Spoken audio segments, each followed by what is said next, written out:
இனிய தோழர்களே தோழியரே, நான் உங்கள் சிப்லாலேருந்து பேசுகிறேங்க. இன்றைக்கி நாம் பாம்பே கட்டிங் நிறைய தோழிகள் கேட்டிருந்தாங்க. அது எப்படி கட் பண்ணுறதுன்னு பார்ப்போம். வாங்க வீடியோவுக்கு போகலாம்.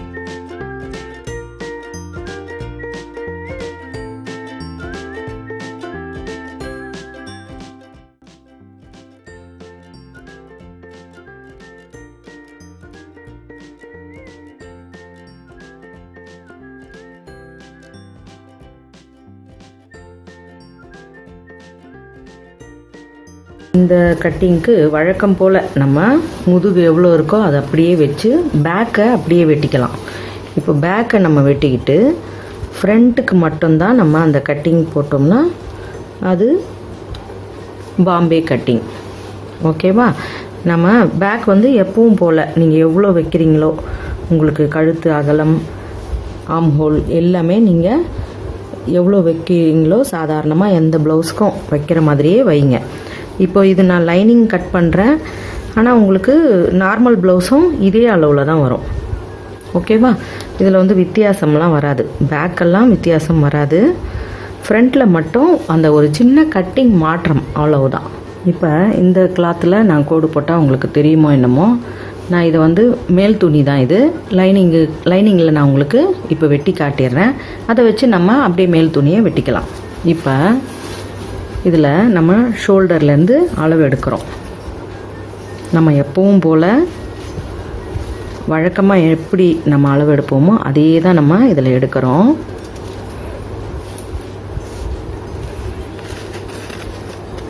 இப்போ இந்த கட்டிங் வரைக்கும் பார்த்தோம்னா 13.5. ஓகேங்களா? இந்த 13.5ன்றது தான் நாம் இங்கே வைக்க போகிற அளவு. மற்றபடி நீங்கள் ஷோல்டர் வைக்கிறது, நெக் வைக்கிறது எல்லாமே உங்களோட நீங்கள் வழக்கமாக வைக்கக்கூடிய அளவையே வைங்க. அதிலெல்லாம் எந்த மாற்றமும் இல்லை.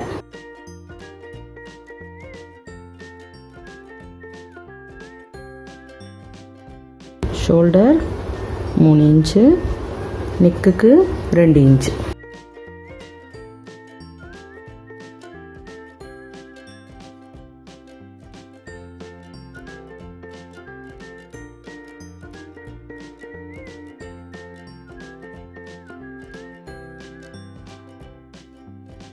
இப்போ நம்ம மற்றது எல்லாமே ஆம் ஹோல், நெக்கு எல்லாமே கட் பண்ணி எடுத்துட்டோம். இப்போ தான் நம்ம இந்த பாம்பே கட்டிங்க்கு ஒரே ஒரு சின்ன வேலை தான், நம்ம பிரின்சஸ் கட்டு மாதிரி தான், அது மாதிரி ஒரு சின்ன ஒர்க்கு தான். இப்போ நம்ம சைடில் சீம் அலவன்ஸ்ன்னு விட்டுருக்கோம் இல்லையா, அந்த சைடில் இருந்து 4 இன்ச் அளவுக்கு நீங்கள் ஒரு கோடு போட்டுக்கோங்க. இந்த 4 இன்ச் அளவுக்கு நம்ம இந்த 13.5 நீங்கள் வச்சுருக்கோம் இல்லையா, இந்த அளவு வரைக்கும், அதாவது நம்ம ஷோல்டர்லேருந்து இந்த கட்சோலி வரைக்கும் நம்ம வச்சுருந்த அளவு, இந்த அளவுக்கு தான் நீங்கள் அந்த கோடை போட்டு இந்த எண்டு வரைக்கும் கொண்டு வரீங்க. இந்த இடத்துல நாம் ஒரு 1 இன்ச் அளவுக்கு ஒரு பெண்டு, நம்ம இங்கே ஆம் ஹோலில் போடுவோம் இல்லையா, அந்த மாதிரி இங்கே ஒரு பெண்டு போட்டுக்கோங்க. போட்டுட்டு இப்போ நம்ம வழக்கம் போல் கட்சோலி பட்டை எப்படி கட் பண்ணுவோம், நம்ம அதே மாதிரி தான் நம்ம அந்த கட் பண்ணுற அந்த பட்டியோட அந்த ஷேப்பை வரைஞ்சிக்கிட்டோம். இப்போ இந்த பட்டி இப்படி வரைஞ்சி நம்ம ஸ்ட்ரைட்டாக கொண்டு போவோம் இல்லையா, நீங்கள் ஸ்ட்ரைட்டாக கொண்டு போகாமல் இங்கேருந்து ஒரு 4 இன்ச்சு வச்சுட்டு அதை இப்படி ஒரு வட்டம் மாதிரி போட்டுக்கோங்க. அவ்வளவுதான். பிறகு இந்த கட்சோலி பட்டி, நம்ம அந்த பட்டி எவ்வளோ அளவு வேணுமோ நம்ம வேணுன்ற அளவை இங்கே நம்ம குறிச்சிக்கலாம். இது நம்ம அந்த கீழே எண்டில் அந்த கட்சோலி பட்டியோட எண்டு.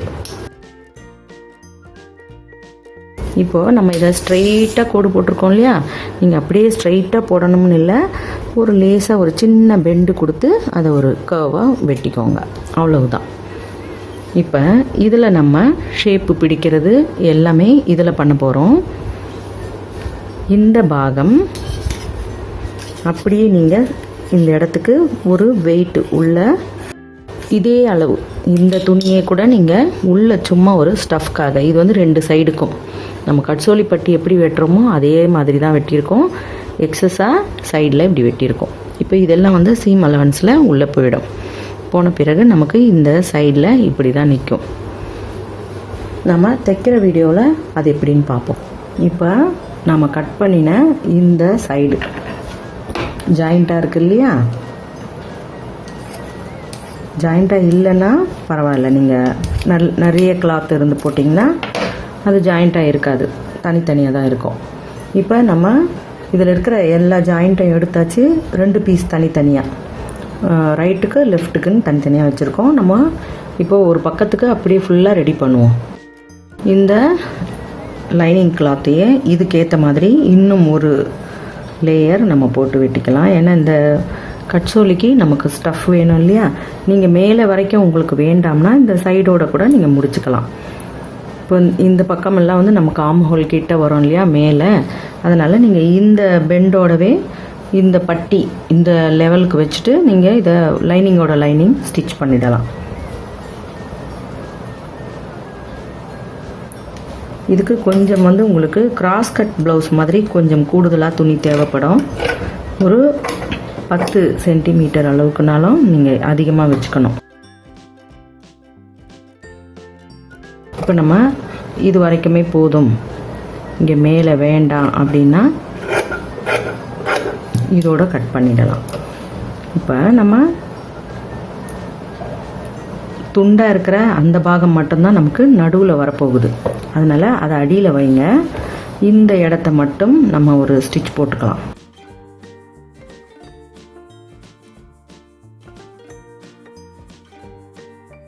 இப்போ மேல் துணியை அப்படியே அது மேலேயே வைக்கிறோம். வச்சுட்டு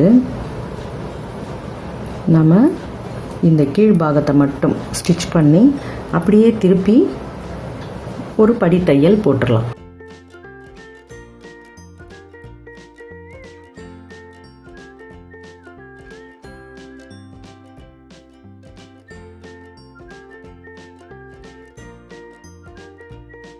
இப்போ நாம் கொடுத்த இந்த எக்ஸ்ட்ரா பீஸு நடுவில் இருக்குது பாருங்கள், அது கீழவும் மேலேயும் மட்டும் நாம் லைனிங்கையும் மேல் கிளாத்தையும் கொடுத்துருக்கோம்.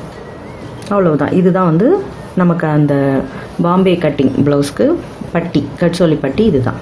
இப்போ நம்ம ஷேப் தைக்கிறது வழக்கமாக எப்படி வைப்போமோ அதே அளவு தான், நம்ம அதிலெல்லாம் எந்த மாற்றமும் இல்லை. ஏன்னா இது நேர் பீஸ் தான்.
அவ்வளவுதான். இப்போ நம்ம ஷேப்பை பிடிச்சாச்சு.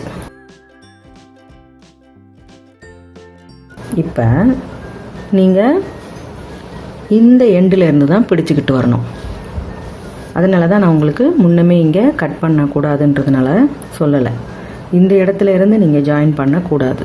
நம்ம வழக்கமாக கட்சோலி பட்டி இங்கேருந்து ஜாயின் பண்ணுவோம் இல்லையா, அப்படி செய்யாமல் இந்த ஓரத்தில் இருந்து ஜாயின் பண்ணிக்கிட்டு வாங்க.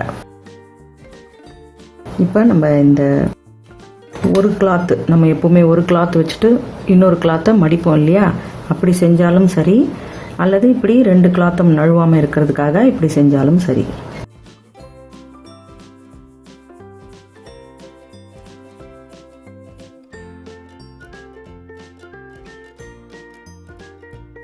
சரியான பொசிஷன் பார்த்து கரெக்டாக அது மேலே இப்போ இதுவும் இந்த 2 கிளாத்தும் உங்களுக்கு நழுவுற மாதிரி இருந்தால் லைனிங்லேயே அப்படியே சேர்த்து வச்சு ஒரு தையல் போட்டுக்கோங்க.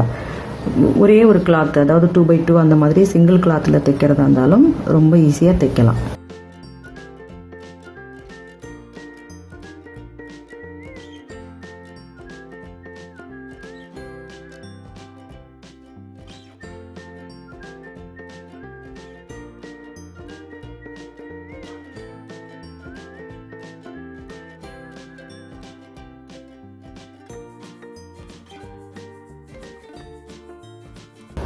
பொதுவாக நம்ம கட்சோலி பட்டி வெட்டின பிறகு இந்த சைடில் வெட்டி கழிப்போம் இல்லையா, நம்ம ஷேப்பு பிடிச்ச பிறகு உங்களுக்கு இந்த பட்டியில் எக்ஸ்ட்ரா கிளாத் இருக்கும், அதை இந்த சைடு தான் நீங்கள் கழிப்பீங்க. இப்போ நம்ம இந்த சைடு கழிக்கிறோம், அவ்வளவுதான் இதில் வித்தியாசம். இப்போ இந்த கப் உங்களுக்கு உள் பக்கமாகவே காட்டுறேன், ஏன்னா அது பூ டிசைன் நிறைய இருக்கிறதால உங்களுக்கு அது சரியாக தெரியாது. இப்போ இந்த பக்கம் காட்டுறேன் பாருங்கள், இவ்வளவே தான். நமக்கு கட் ஓவர் ப்ளவுஸ் மாதிரி தான், ஆனால் இந்த பட்டி உங்களுக்கு முழுக்க மேலே ஏறும். கட்டோரி ப்ளவுஸ் நீங்கள் ஏற்கனவே நான் சொல்லி கொடுத்துருக்கேன், அதை லிங்க்கில் நான் தரேன் உங்களுக்கு. இப்போ இது உங்களுக்கு கரெக்டாக தெரியும், இந்த இடத்துல இந்த கட்டு வருது. ஓகேவா? இப்போ நீங்கள் இது கட்டாயமாக ஒரு ஓவர்லாக் போடுங்க, அல்லது கட்டாயமாக ஒரு படித்தையல் போடுங்க.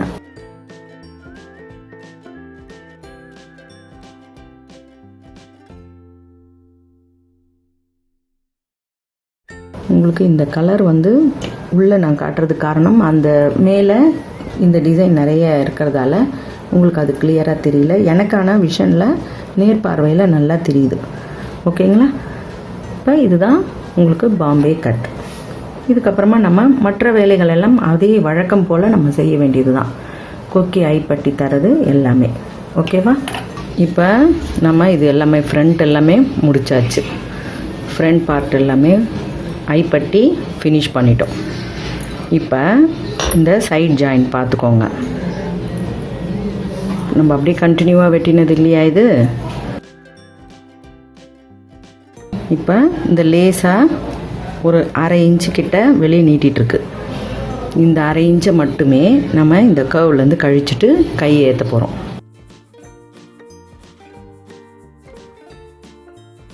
மற்றபடி எல்லாமே நமக்கு அந்த முன்னாடி பின்னாடின்னு பெரிய சைஸ் வித்தியாசம் அதெல்லாம் எதுவும் இல்லை.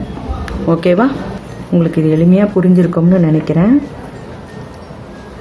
உங்களுக்கு பிடிச்சிருந்ததுன்னா இந்த வீடியோவை லைக் பண்ணுங்கள், கமெண்ட் பண்ணுங்கள், ஷேர் பண்ணி சப்ஸ்கிரைப் பண்ணுங்கள்.